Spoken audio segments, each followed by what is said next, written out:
Good morning everyone, welcome to Supremo classes, and in this video I am going to discuss a very important topic of interpretation of statute, that is the internal aids of interpretation. ये part second है. अगर आपने part first नहीं देखा तो उसकी link मैंने आपको डिस्क्रिप्शन बॉक्स में दी है. तो आपका समय न लेते हुए स्टार्ट करते हैं इंटरनल एड्स को. Internal aids to construction, basics tool to the interpretation of statute. एक क्वेश्चन आपको अलग अलग तरह से पूछा जा सकता है तो आपका कंफ्यूजन ना हो, इसलिए आपको यहाँ पे 5 क्वेश्चन दिए हैं मैंने आपको इंटरनल एड्स पे क्वेश्चन कैसे पूछे जाते हैं. फर्स्ट है what are the basic tools of interpretation of statute. Second है what are the various internal aids to construction. Third है discuss and explain various internal aids to construction. Fourth है what are the different sources of interpretation from the statute itself. And last है what are the different parts of statute, how they aid in interpretation of statutes. Aids means क्या होता है? That is a device that helps or assists to interpretations. तो दो तरह के interpretations aids है, internal aids and external ads.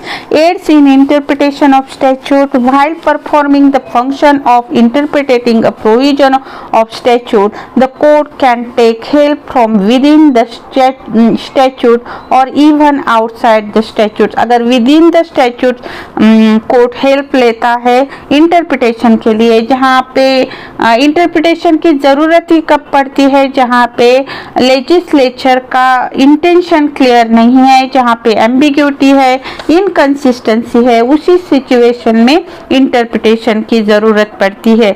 और वो इंटरप्रिटेशन करते वक्त कोर्ट जब within the statute aids लेता है, उसी ही क्या कहते हैं? Internal aids. Different parts of statutes. A statute for convenience is divided into different parts. Apart from the core provisions of statute, these parts also aid the courts in construction and interpretation of the statute to various degrees. It is only in case of ambiguity of provision of a statute that recourse can be had to the parts of statute. These parts are also known as internal aids and basic tools to the interpretation of statute. तो अभी मैंने बताया interpretation की ज़रूरत ही कब पड़ती है? जब इंटेंशन एम्बिग्यूटी हो, अगर वहाँ पे आपको उसका जो मीनिंग है समझ में नहीं आ रहा, इंटेंशन लॉ मेकर्स का जो है क्लियर समझ में नहीं आता, जब कोर्ट को जजेस को उसी वक्त जब विद इन स्टैट्यूट जब हेल्प लेता है कोर्ट, उसे ही जो भी है सेक्शंस है, टाइटल है, हेडिंग्स है, तो वो सब जो हेल्प लेता है विद इन स्टैट्यूट, उसे ही क्या कहते हैं? Internal aids of statute. अब हम देखेंगे कितने टाइप्स के इंटरनल एड्स है जो इंटरप्रिटेशन करने में कोर्ट को जजेस को हेल्प करता है. The following are the internal aids to interpret the statute. First है प्रीएम्बल, नेक्स्ट है title, definitions that is a interpretation clause. Fourth है marginal notes, explanation, proviso, illustration, exceptions, punctuation, schedules and non obstruction clause. ये जो है ये सभी help करते हैं विद इन द स्टैट्यूट, ये सभी रहते हैं और ये हेल्प करते हैं कोर्ट को जजेस को इंटरप्रिटेशन करने में, जहाँ पे लॉ मेकर्स का इंटेंशन क्लियरली समझ में नहीं आता.